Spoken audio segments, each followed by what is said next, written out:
Good morning po and welcome to Christ to the Philippines. Yan, isang magandang umaga po. Sige po, bigyan natin ng isang malakas na palakpak ang Panginoon. Hallelujah, Jesus! Hallelujah, Jesus!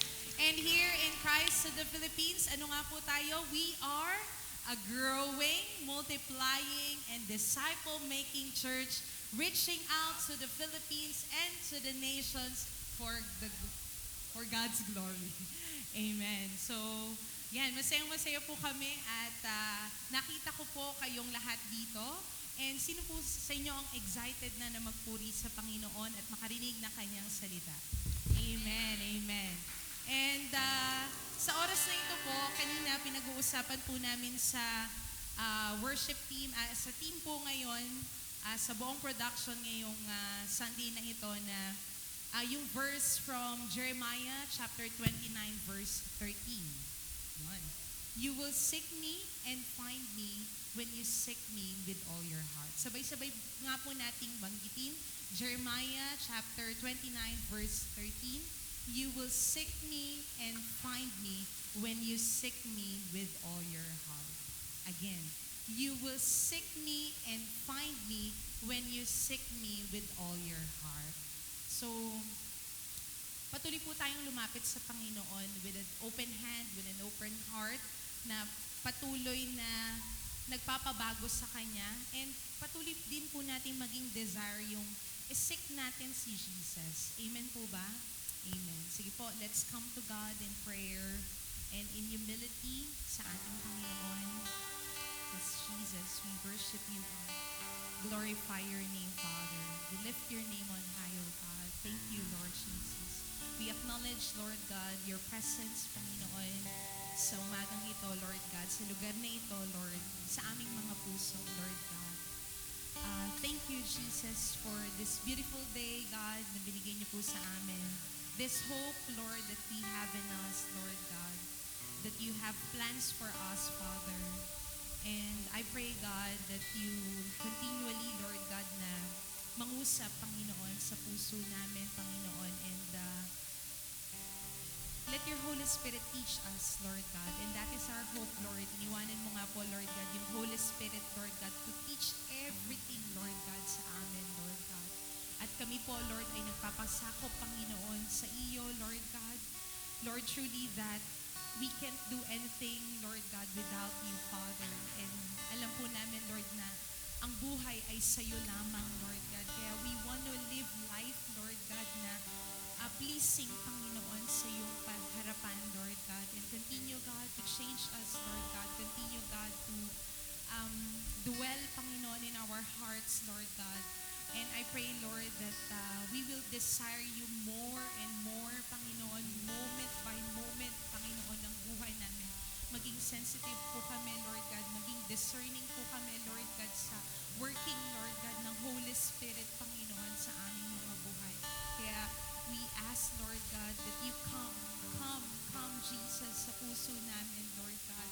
At patuloy, God, na ikaw lang po yung aming itataas, Lord. Patuloy, God, na walang ibang pangalan, Lord, na itinataas, Lord, ang Christ of the Philippines, Lord God. Bagkus, Lord God, ang pangalan mo lamang, Panginoon, God.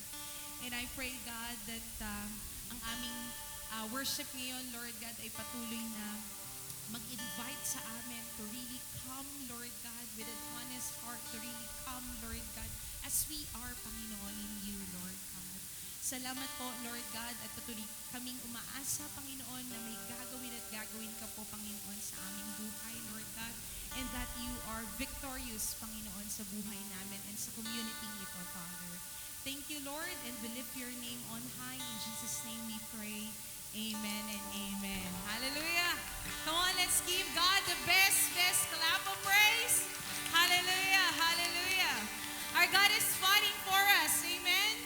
Amen. Let's sing this song. Let's clap our hands for the Lord.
God, continue, Lord, to sanctify us, Lord, through your word na marinig po namin ngayon, Lord, and continue to change our hearts, Lord. All that we desire, Lord, is to know you more, deeper and deeper, God, in our lives. To you alone, all the praises and glory in Jesus' name. Amen.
po ang National Director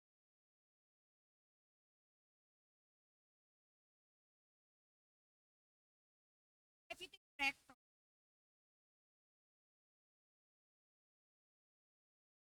Director natin 5 ang Catriona grade of kanyang also ani and admin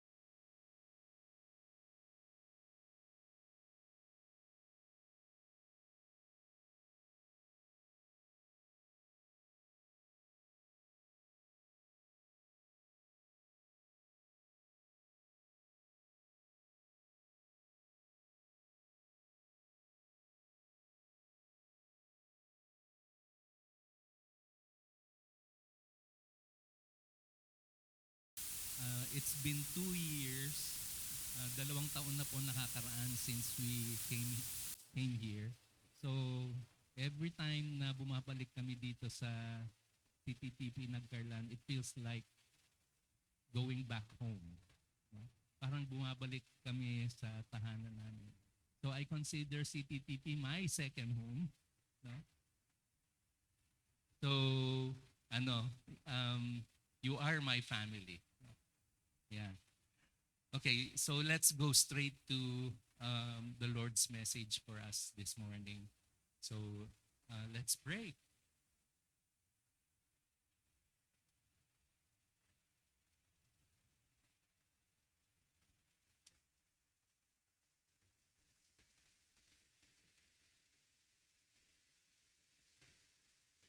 Lord, that is our prayer. Something that we sang a while ago. Yung inawit namin, Lord, yun yung panalangin namin. Have your way.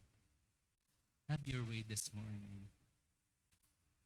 And Lord, we offer to you this message, and we ask you that you will speak to each one.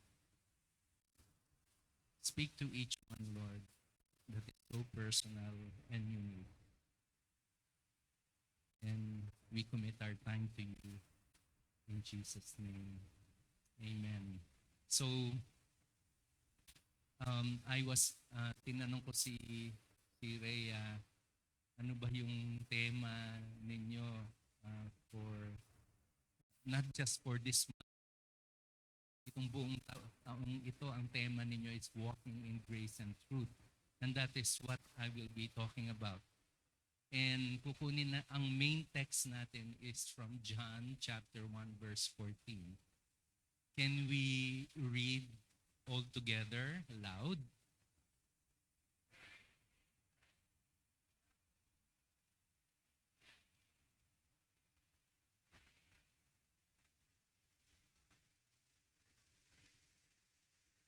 Okay. Binabanggit niyan that Jesus is full of grace and truth. Sa Tagalog po, si Jesus daw po ay puspos ng biyaya at katotohanan. Sa aming ministry sa Living Waters, many people come to our ministry because they experience na merong brokenness sa kanilang buhay. In church, people go to church because it's a religious obligation. So, tulad na sabi ko kanina, people come to Living Waters because of brokenness in their lives. Some come to Living Waters dahil meron silang hindi kanais-nais na asal sexual. Ang ilan, they go to Living Waters because of wounds o mga sugat kagaya ng abuse, betrayal o malalim na kahihiyan. At yung ilan sa mga pumupunta sa Living Waters, they come because pagod na sila sa pagpapanggap na okay lang sila. And people go to church, like I said, because of it's a religious obligation. Pero kung tayo ay magiging honest, kung tayo ay magiging tapat, many of us do not come to church or do not come to Living Waters looking for discipleship. I find that many people come to our ministry, Living Waters, kasi naghahanap ng healing, naghahanap ng ginhawa, naghahanap ng pagpapagaling. But along the way, we discover something deeper. People who go to Living Waters and people who go to church, they discover something deeper. Kasi si Jesus, He is not just interested sa pagbabago ng ating behavior. He is actually inviting us to follow Him and become disciples. And even in a ministry like Living Waters, yun din yung paanyaya ni Jesus. It is not just come and be healed. It is about come and follow me. It is discipleship. So, ang discipleship, marami tayong maling paniniwala tungkol sa discipleship. Sa iba, ang intindi nila sa discipleship is outward change or behavior change. Hindi yan yung hinahanap ni Jesus na disciple. It is not the kind that looks good on the outside. No, but it is a kind of disciple na there is inner transformation. Transformation na nangyayari sa loob. Hindi discipleship na maganda lamang sa labas, kundi discipleship na there is change or change in the inner life. For many years, ito yung paniniwala ko about discipleship. I thought discipleship is mas lalo kang nagiging malakas. Mas lalo kang nagiging disciplined. Mas lalo kang nagiging spiritual. And I thought, pag sinabing spiritual maturity, I thought spiritual maturity is ganito yung itsura. Konti na lang ang struggle mo, konti na lang ang trigger mo, konti na lang yung kino-confess mo, at mas maraming prayer time, mas maraming Bible reading. That was how I understood discipleship. Pero because of my involvement in a ministry like Living Waters, yung healing actually taught me something very, very humbling. Jesus is not forming impressive disciples. Hindi si Jesus hindi humuhubog ng mga kahanga-hangang alagad. Kundi ang hinuhubog niya ay mga alagad na tapat, honest. And let's talk about honesty. Honesty, real honesty, requires vulnerability. And that is what we are being invited into. It is a journey of walking in grace and truth. Pansinin nyo dyan sa phrase na yan, it is a journey of walking in grace and truth. Hindi po sinabing grace or truth. Hindi ibig sabihin mamimili ka lang dun sa dalawang yan. Grace and truth go together. At yan po ang paanyaya sa atin ni Jesus. So let's talk about grace and truth. Grace and truth, no? When we embrace that, grace and truth create a safe place for healing. Sa binasa natin kanina in John chapter 1 verse 14, sabi ni Apostol Juan na si Jesus is full of grace and truth. So, sa church and in a ministry like Living Waters, That is very, very important. Grace and truth. Hindi pwedeng truth without grace. Kasi truth without grace produces shame. Hindi rin po pwedeng grace without truth. Kasi pag grace, puro grace ka na walang katotohanan, it produces stagnation. Ibig sabihin, walang pagbabago. Kita nyo yung picture na yan? Kahit anong gawin mo, hindi ka umuusad. Kasi walang tubig. Diba? So napakahalaga nito for a church like CTTP, and especially kayo, you partner with us in Living Waters, napakahalaga nito sa konteksto din ng Living Waters. Kasi ang katotohanan na walang biyaya, truth without grace, nagbubunga ng kahihiyan. At yung biyaya na walang katotohanan, nagbubunga ng pagiging stagnant.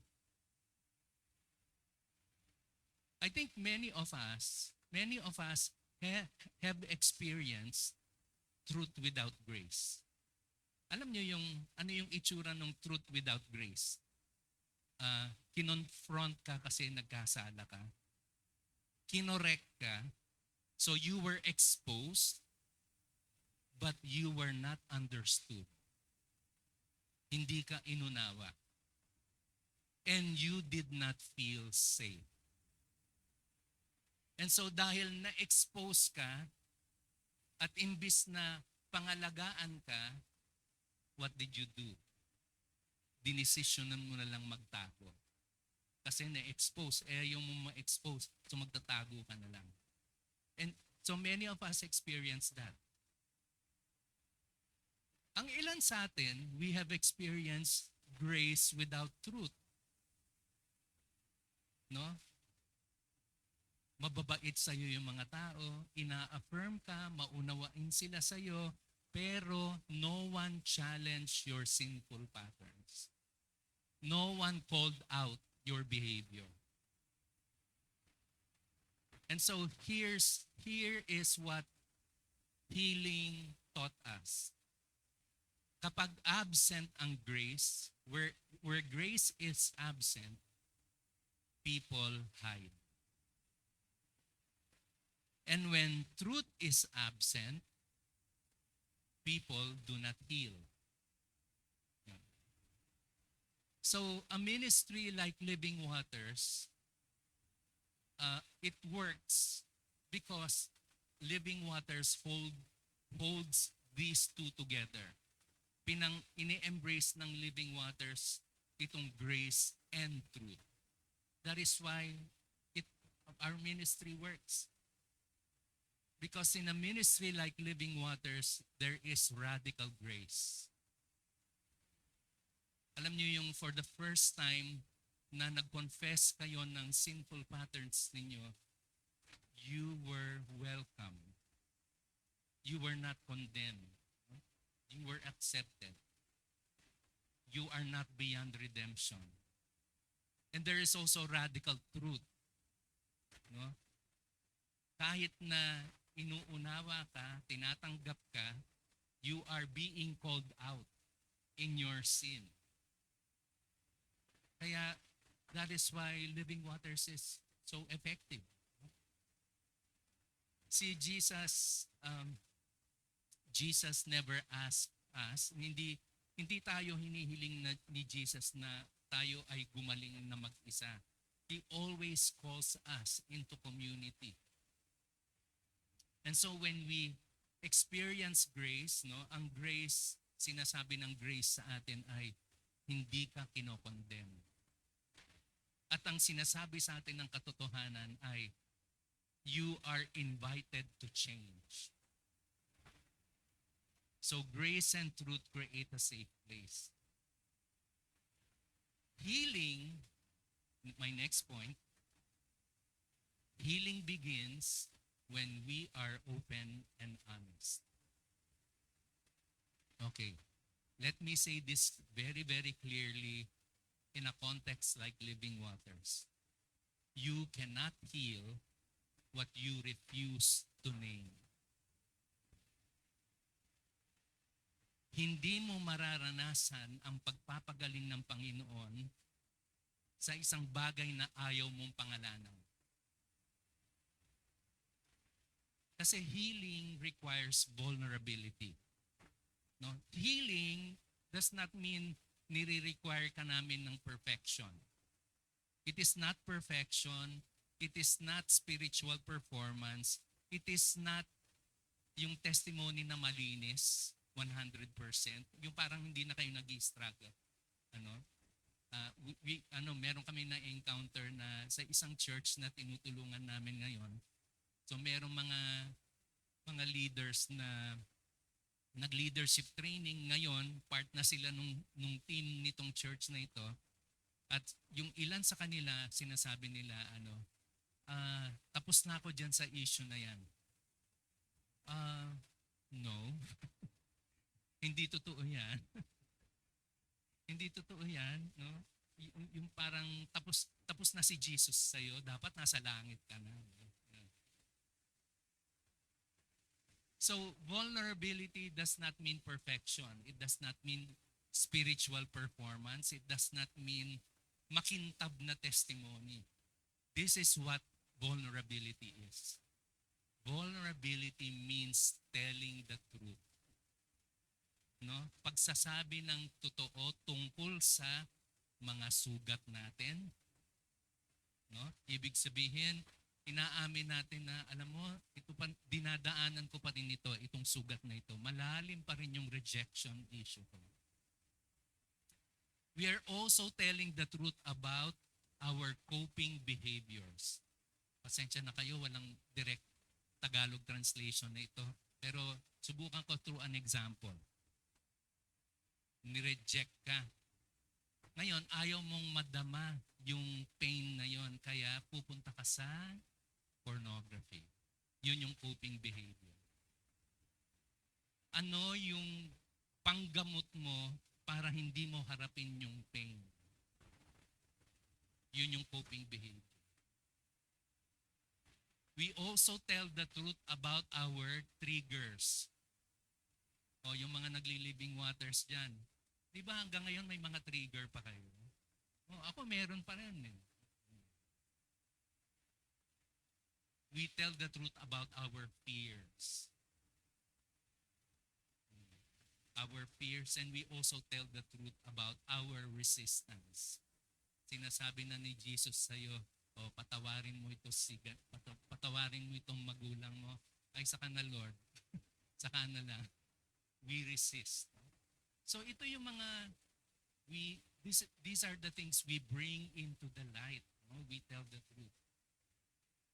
So, for many years, naniwala ako na kapag nalaman ng mga tao ang tungkol sa akin, no, ibig sabihin yung nakaraan ko, yung mga iniisip ko, yung mga struggles ko, mawawala yung respeto at kredibilidad ko in community. So, ang natutunan ko ay ayusin ko ang aking image. Sa church, Sa church actually, importante sa atin yung image natin. So we do our best na maganda yung image natin sa church. So that's what I did, no? Kasi naniniwala ko, if I will become honest and vulnerable, people will disrespect me. Kaya natuto ko mag-ayos ng. So I can tell others about God without letting God talk to me. Pwede pala akong maglingkod, pero nagtatago ako. And so one day, si Jesus, may binigay na question sa akin si Jesus. At ang question niya, will you let me love the part of you that you are hiding? Bibigyan mo ba ako ng permission na mahalin yung bahagi ng pagkatao mo na tinatago mo. So, that question exposed a painful belief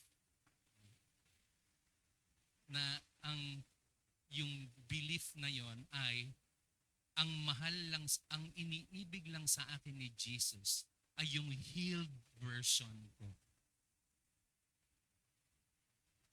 Tapos, tinotolerate lang ni Jesus yung broken part ko.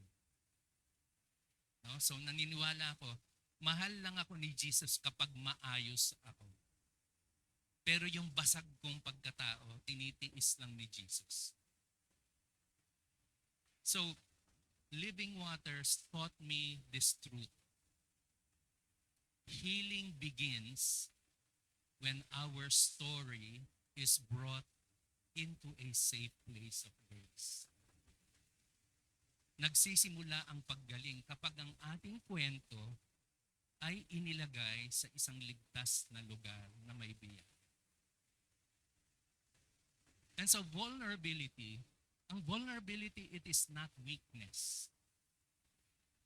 It is courage. It is actually faith. Vulnerability is actually discipleship. Point number 3, vulnerable discipleship is a daily choice, not a final destination. Isa sa mapagpalayang katotohanan na natutunan ko serving in Living Waters is this. Ang paggaling, hindi siya destinasyon. Ito ay araw-araw na paglakad. Si Jesus models this very beautifully. Alam niyo yung storya of the woman caught in adultery in John chapter 8. Okay? Hindi na natin babasahin yan, pero yung story is the Pharisees and the scribes gusto nilang hulihin si Jesus. Parang masira yung credibility ni Jesus. So ang ginawa nila, they brought a woman who was caught in the act of adultery before Jesus. At sabi nila, according sa kautusan, itong babaeng ito, dahil nangalo niya, she should be stoned to death. Okay. Actually, meron silang, yung mga scribes and Pharisees, meron silang hindi ginawa. Ang hindi nila ginawa, yung lalaki na ka-adultery nitong babae, hindi nila sinama. Yon. Hindi nila ginawa yon. Anyway, going back to the story, so this woman was exposed publicly because of her sin. So, exposed publicly, pinaligiran siya ng mga taong humuhusga sa kanya, surrounded by judgment. And so this woman was drowning in shame, being exposed. And so, ang ganda-ganda ng ginagawa ni Jesus. Kasi, ang ginawa ni Jesus, binago niya yung atmosphere o yung kapaligiran na kung saan nag-speak siya ng katotohanan at nag-speak siya ng grace. Una, ang ginawa ni Jesus, anong ginawa ni Jesus? So sabi ni Jesus sa mga Pharisees,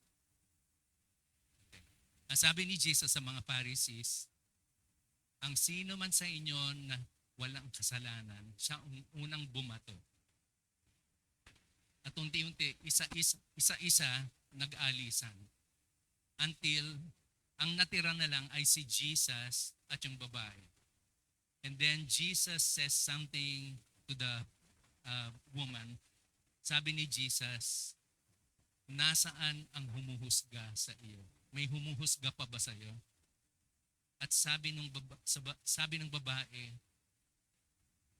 wala nang humuhusga sa akin. And notice yung sinabi ni Jesus. This is the Jesus that is full of grace. Ang sabi ni Jesus, neither do I condemn you. Hindi rin kita hinuhusgahan. That is grace. And then, hindi natapos dyan. Yung sumunod na sinabi ni Jesus, ito yung Jesus full of truth. Ano sabi ni Jesus? Go and sin no more. Ibig sabihin, hindi dinideny ni Jesus yung kasalanan ng babae. And yet, pinakita ni Jesus sa babaeng ito, this is grace and this is truth.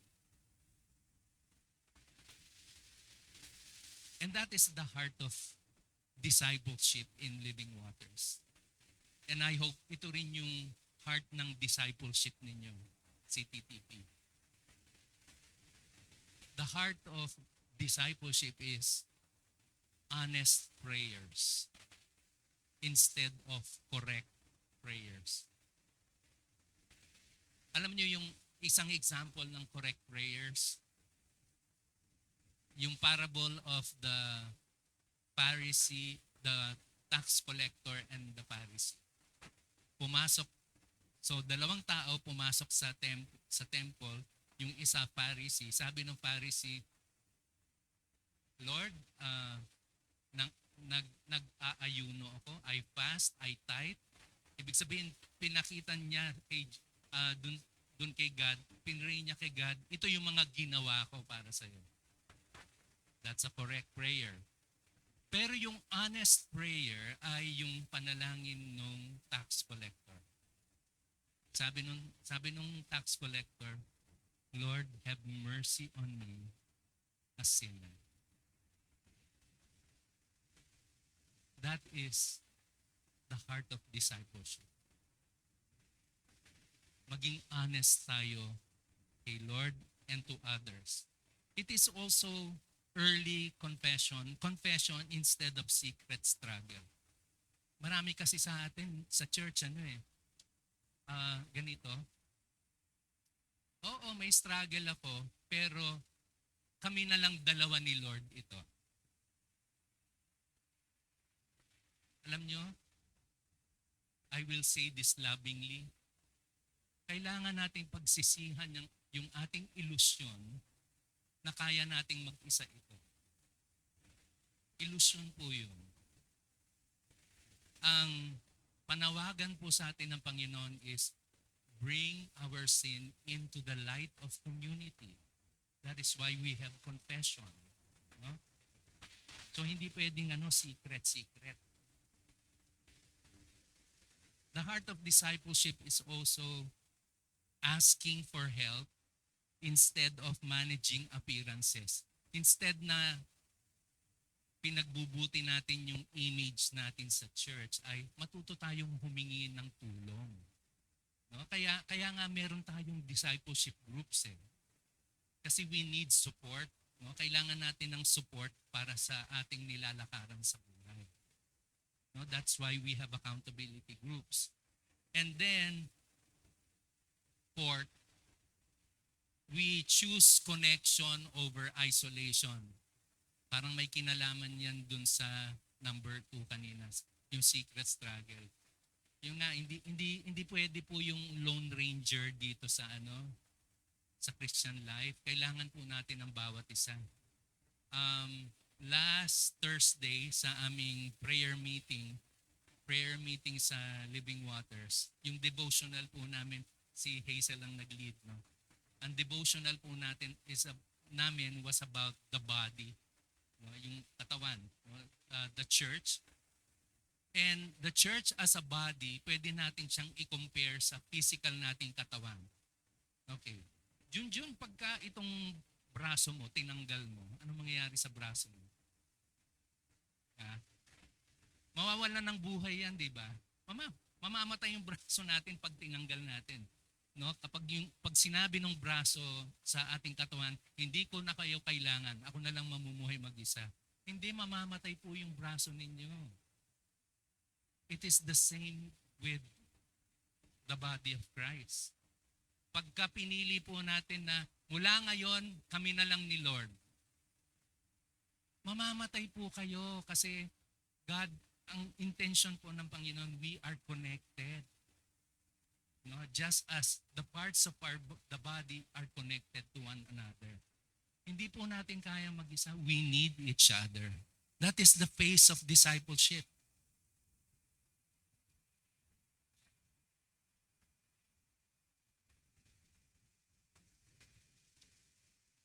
So every day, ang challenge ko po sa inyo, and encouragement ko sa inyo, every day when we come to God, we can honestly say to God, Panginoon, ito talaga yung dinadaanan ko. Discipleship, no? Some days, may mga araw na puno tayo ng pag-asa, and that's good. Merong mga araw na magulo, messy. May mga araw na pagod tayo. Ngunit araw-araw, sapat ang biyaya ng Panginoon. And over time, yung shame o kahihiyan na nakakapit sa atin, unti-unting humihina ang kapit niya. Nawawalan ng kapangyarihan yung mga addictions natin. At tayo ay nagsisimulang lumago sa tunay na pag-iibig. So, I'd like to share my story. So, sa mahabang panahon, naniwala ako na yung nangyaring sexual abuse sa akin ay isang bagay na kailangan kong lampasan agad. O wag na lang pag-usapan kailanman. So noong 1982, nakilala ko ang Panginoong Jesus sa isang simbahan na ang focus nila truth. So dun sa dati kong church, mahalaga ang Biblia, mahalaga yung pagsunod, at mahalaga ang holiness, yung kabanalan. Ngunit nang magsimulang umusbong yung pain nung aking pinagdadaanan, sa anyo ng takot, gender confusion, galit, at mga asal or behaviors na hindi ko maintindihan like porn addiction, hindi ko alam kung saan ko ito ibabahagi. Kapag sinubukan kong magbahagi o magsalita, agad na napupunta ang usapan kung ano ang kailangan kong ayusin sa buhay ko. Hinikayat akong magpatawad agad. Pinapaalalahanan ako na bantayan ko raw yung isip ko. At sinabihan akong magtiwala sa Panginoon. So ito yung mga sinasabi sa akin. Ngunit, walang space dun sa church na ito para ikwento yung pinagdaanan ko kung bakit nangyari yung sexual abuse. Walang space, walang nagtanong kung anong mga nangyari. Walang nagtanong sa akin, ano yung mga bagay na nangyari sa buhay ko kung bakit nahubog yung aking kaisipan at paniniwala. So may katotohanang sinasabi, pero walang biyaya, walang grace. At sa halip na ako ay makaranas ng healing, natuto akong manahimik, magtago. So, naisip ko na itong struggle ko, abala lang sa iba. No? Naisip ko na yung mga questions ko sa Panginoon ay pagre-rebelde sa Kanya. At yung pag-share ko ng aking pain, dapat hindi ko na lang sinishare kasi it makes other people not comfortable. Yan. Kaya tumigil ako magsalita. Kaya naging mahusay ako na magmukhang okay sa iba. Natuto akong ngumiti, maglingkod, magbanggit ng talata sa Biblia, pero may bit-bit na malalim na kahihiyan sa loob. So, yung katotohanan na walang biyaya, yung truth without grace, hindi nagdala sa akin sa kalayaan. Tinuruan lang akong itago yung aking kabasagan. Hindi nagtagal, umalis ako doon sa church na yon. Napunta ako sa isang bagong simbahan. And itong bagong simbahan na to, I stayed, hindi ako nagtagal din sa church na ito. Itong bagong simbahan na ito, lugar ng punong-puno ng biyaya. Mababait yung mga tao. Marunong makinig. Walang nagmamadali. Walang humuhusga sa aking emotion. Sa unang pagkakataon, I felt safe kasi nasabi ko na biktima ako ng sexual abuse. Ngunit habang tumatagal, may napansin din akong iba. Yes, kinilala nila yung aking sugat. Ngunit, hindi naman talaga nila hinaharap. Pinakinggan yung aking trauma, pero walang gumabay sa akin patungo sa paggaling. Walang tumulong sa akin para maunawaan kung paano hinubog ng pang-aabuso yung aking paniniwala, yung aking hangganan, at yung aking relasyon. In other words, yung grace without truth, nakakaaliw siya pero kulang pa rin. No? Naramdaman kong inalagaan ako, pero tahimik pa rin akong nag-iisa sa pagproseso. Tinanggap ako, pero walang umakay sa akin pasulong. At sa loob-loob ko, higit pa sa simpatsya ang kailangan ko. Kailangan ko ng restoration. Kailangan ko ng pagpapanumbalik. At doon ko nakilala ang living waters. Nakilala kong living waters. Sa totoo lang, naging mas maingat ako. Dahil bilang survivor ng sexual abuse, napakahalaga sa akin ang isang safe place. Natutunan ko na yung safe space ay pwedeng makasakit. Tulad din ng kaya nilang, ang safe space makakasakit din sa'yo. Tulad ng may kakayahan din siyang mag-heal sa'yo. Ngunit may kakaiba dito sa living waters. Kasi sa living waters, yung biyaya, yung grace, ang lumikha ng kaligtasan. Yun yung naglikha ng safety. At ang katotohanan, dumating siya marahan, matyaga, at may ugnayan.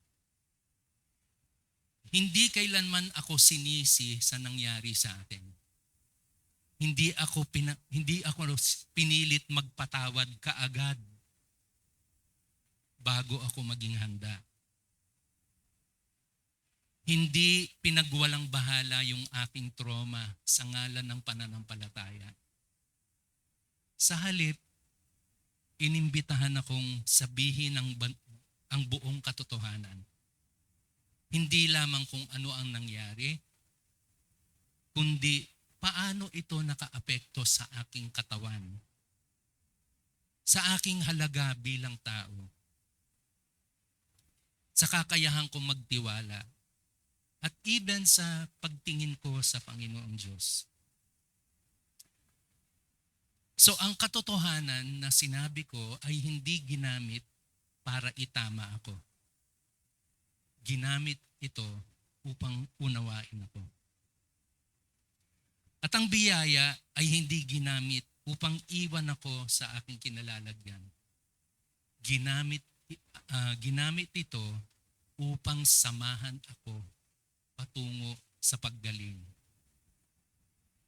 And so for the first time, I discovered ang biyaya ang nagbibigay lakas ng loob para magsabi ng totoo.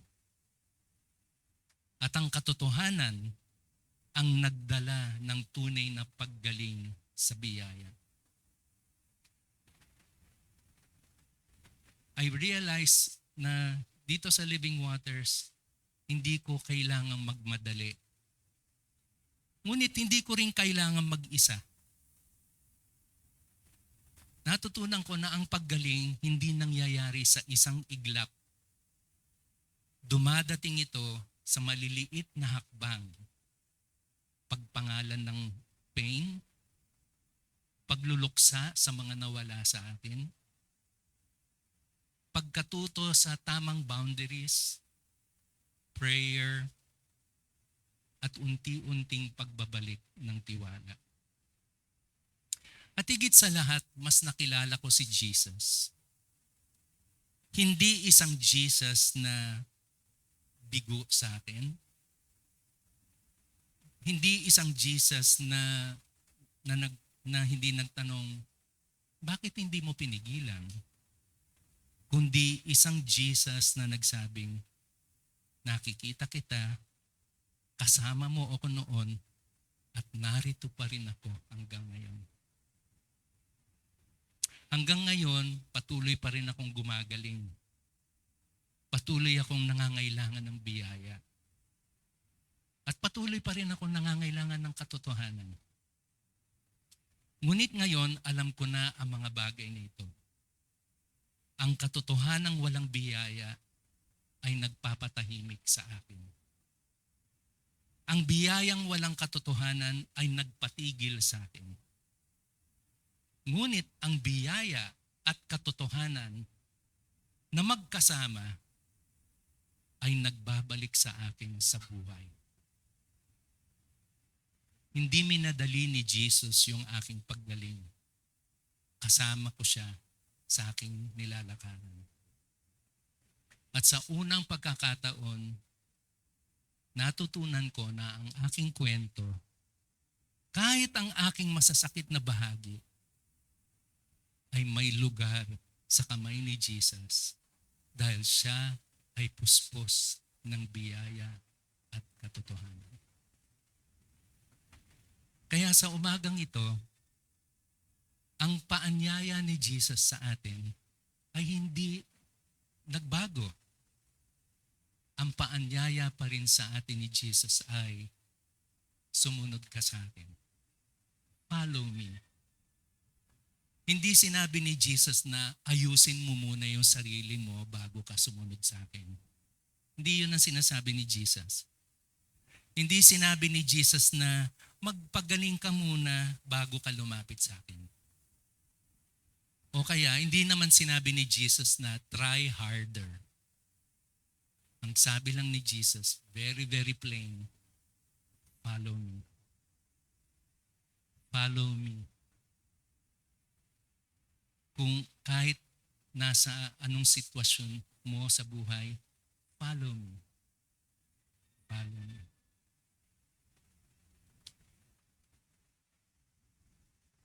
At bago tayo pumunta sa oras ng pananalangin, I leave you with these 3 questions.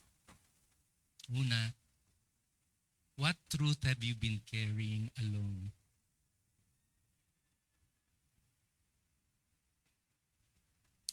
Anong katotohanan ang matagal mo nang binubuhat mag-isa?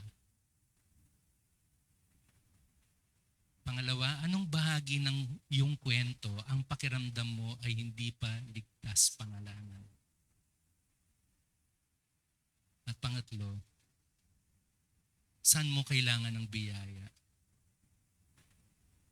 But you fear, honestly, kinakatakutan mo ang pagiging tapat. Hindi nakikitungo si Jesus sa iyo na may checklist. kasama mo siyang naglalakad bilang mabuting pastor. Puspos ng biyaya, puspos ng katotohanan, and Jesus is fully committed to your healing. Tayo po ay manalangin.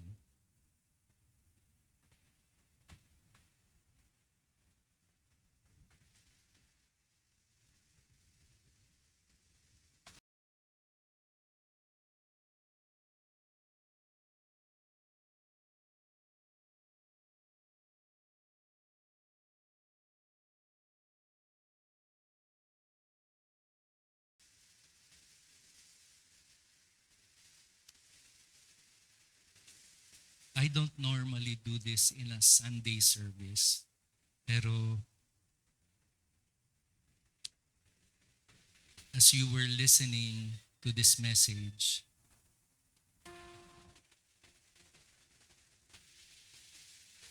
and you feel you need to receive prayer, merong hinipo ang Panginoong Jesus sa iyo through this message. And so, I invite you, inaanyayahan kitang tumayo kung saan ka na sa iyong kinaupuan. Tumayo ka, and our team here in the church will pray for you.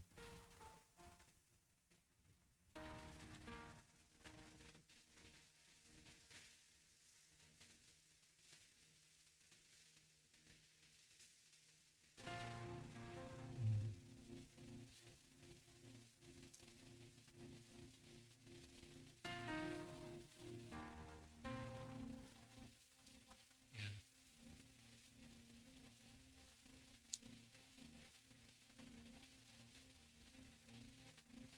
So hiniling ko yung mga team members natin dito sa church, Pastor Voltaire, Caleb, Jancis, pag-pray niyo. Sam, Sol, pray for them. Okay, ganito na lang. Lahat ng mga nakatayo, pumunta kayo dito sa harapan para madali namin kayo ipag-pray. Punta po kayo dito sa harapan.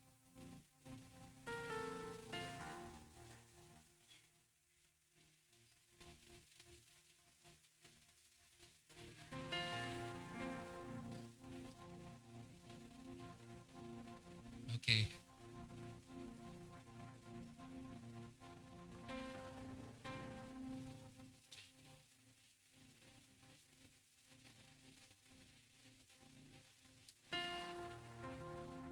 Pakiano natin yung mga chairs dito sa side, no, para hindi tayo siksikan.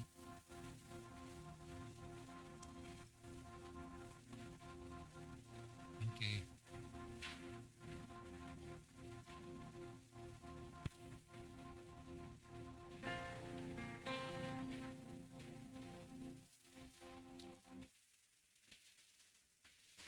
Okay.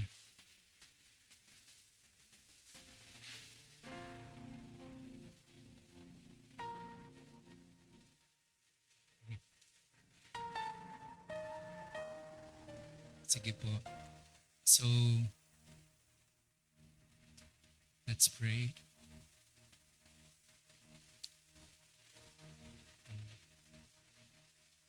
Yung mga gustong mag-receive ng prayer, taas nyo lang po ang inyong mga kamay.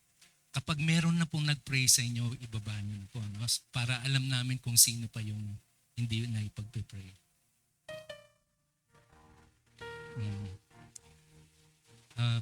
Father God, lumalapit kami sa iyo ngayong umagang ito, hindi bilang mga tao na ayos na ang lahat, ngunit bilang mga taong pagod sa pagdadala ng bigat ng mag-isa. And right now, in this quiet moment, pinipili naming lumabas sa pagtatago. At pumasok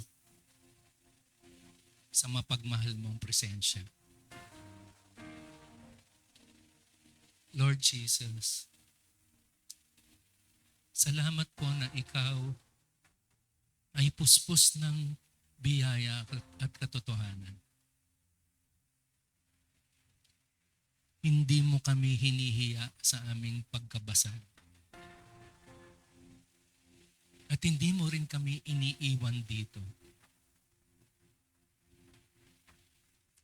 Kaya ngayon, dinadala namin sa iyo ang mga bahaging matagal na naming kinakatakutan pangalanan. Dinadala namin sa iyo ang mga sugat na bitbit namin, mga paulit-ulit na asal na kinakapitan namin, lalong-lalo na mga asal sexual. Dinadala din namin sa iyo mga alaala na iniiwasan namin. Even yung kahihiyan na bumubulong sa amin na hindi kami karapat-dapat.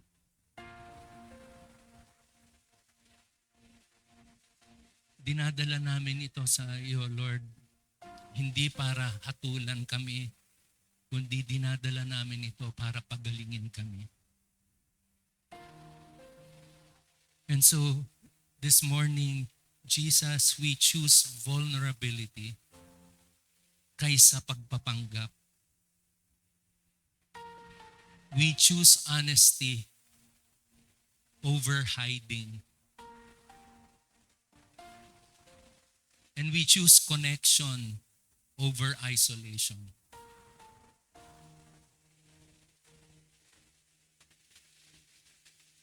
Binubuksan namin ang aming mga puso at sinasabi namin sa iyo, Jesus,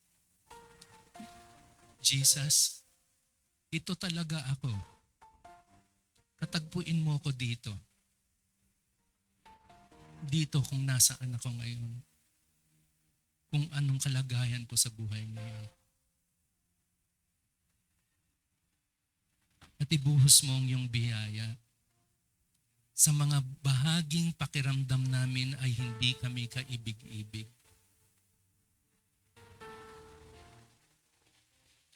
Ihayag mo ang iyong katotohanan sa mga bahaging hindi namin maramdaman na may pag-asa pa kami. Hayaan mong maabot ng iyong pag-ibig ang mga bahaging matagal nang nasasaktan sa katahimikan.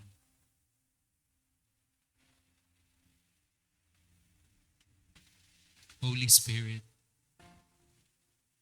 bigyan mo ko ng safe place. Bigyan mo ko ng isang lugar ng paggaling. Isang safe place kung saan maaaring magsimula na lumuwag ang mga tanikala na bumabalot sa akin. At upang lumambot ang aking puso.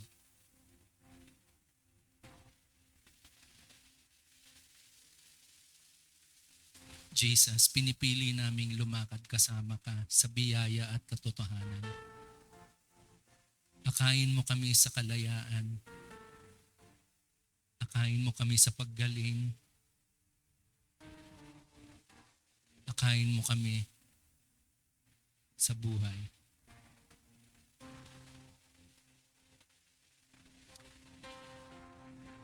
And so sa mga kapatid ko na nagpe-pray ngayon, I am giving you space. Kung meron kayong word or picture na gusto nyo i-share sa pinagpe-pray ninyo, please do so.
Lord Jesus, thank you for this beautiful picture of the parts of the body supporting and loving one another.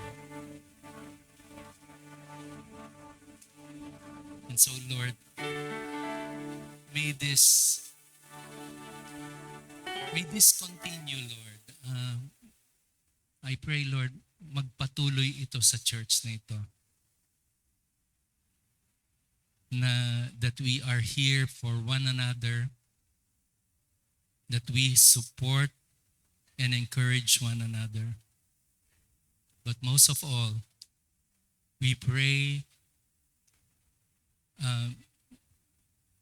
we pray what Jesus has modeled for us. That Jesus, who is full of grace and truth, that we will also be the disciples who are full of grace and truth also. And so we seal this sacred time, Lord. In Jesus' name, we pray. Amen.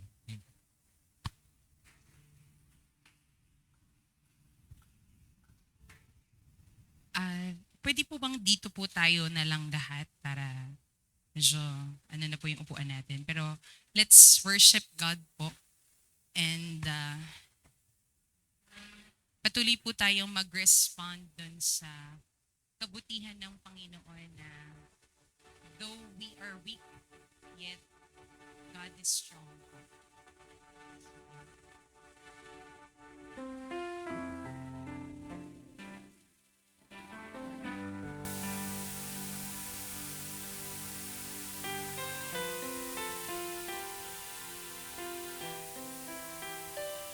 And let this song be our prayer.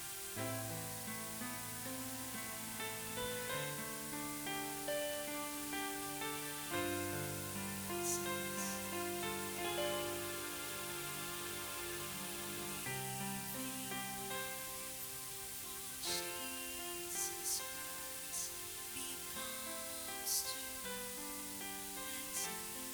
us when obedience means sacrifice that seems too much to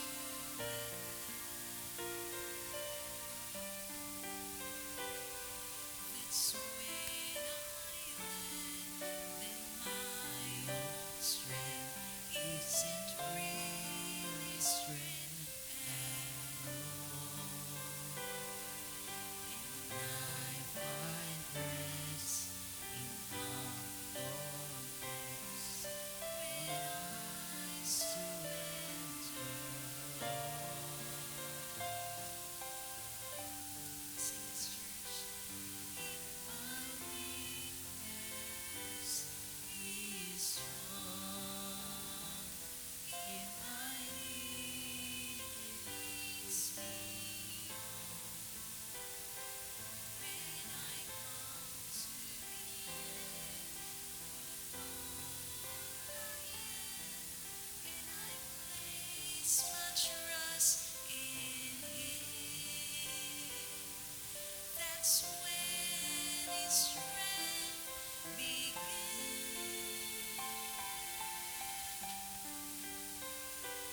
In my weakness,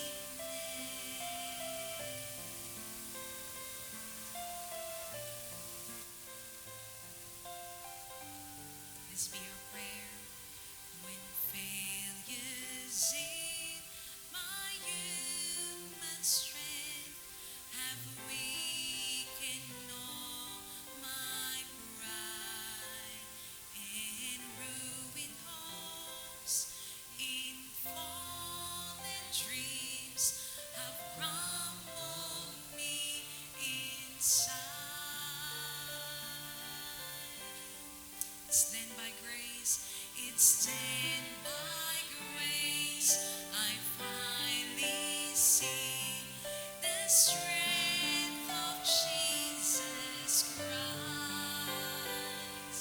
His victory is real in me when weakness fills my life.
For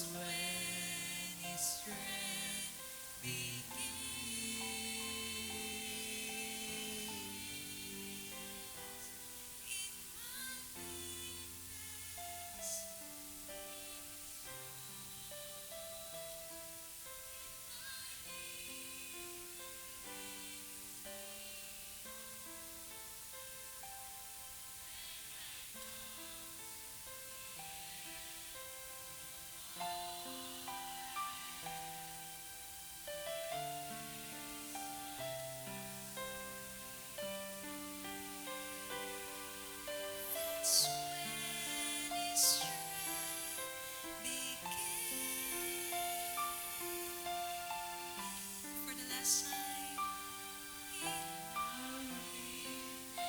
yes, you are stronger. Yes, we believe on this, God.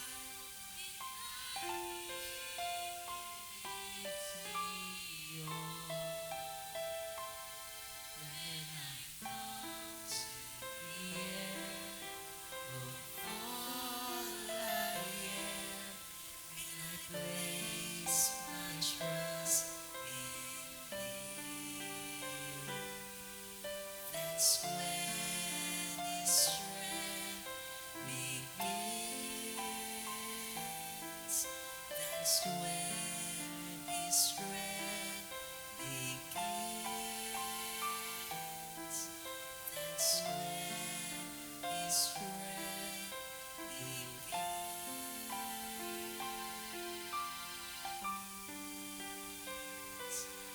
In my weakness,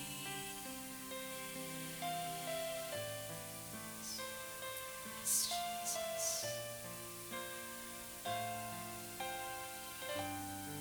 Yes, Jesus. Yes, God. Inaamin po namin na kami po ay mahina, Panginoon. Yet, you are a God who is strong, Lord Jesus, and that is our hope, Lord Jesus. Thank you, God, for this message, Panginoon, na ibinigay niyo sa amin, Panginoon. Thank you for the truth, Father, that you are our fighting Father. Thank you, God, for fighting for us, Panginoon. Thank you, God, for always being there for us, Lord God. Through highs and lows, Father, we know that you are a God who is in control, Father. So we pray, God, na sa kabutihang loob mo, Panginoon, ay mag-respond kami, Panginoon, sa iyong kabutihan, Lord Jesus. Lord, we surrender, God, our lives to you, Father. We surrender everything that is within